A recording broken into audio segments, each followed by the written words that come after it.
想馬年財運好嘅朋友就要留心一啲嘅方位咯喎。嗱，每年都有啲旺財嘅位置嘅。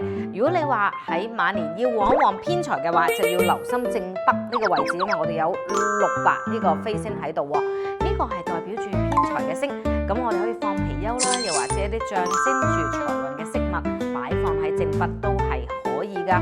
除咗偏財之外，我哋都要留心正財嘅位置。喺呢個年份入邊，要正財好，8白呢個財星要催旺，同埋最多旺嘅九紫喜慶星，我哋都不妨催旺一下個噃。咁正東嘅位置可以多放紅色嘅嘢，過年嘅期間揮春放喺呢度就最理想啦。而東南呢個位置呢，九紫係而家最當旺嘅星嚟嘅，咁可以放一啲代表住果實嘅嘢啦。過年期間放一啲大金啊、大吉啊，咁除咗代表各樣嘅喜事，例如升遷啦，又或者財運方面嘅嘢，亦都係可以令我哋財運順遂啲㗎。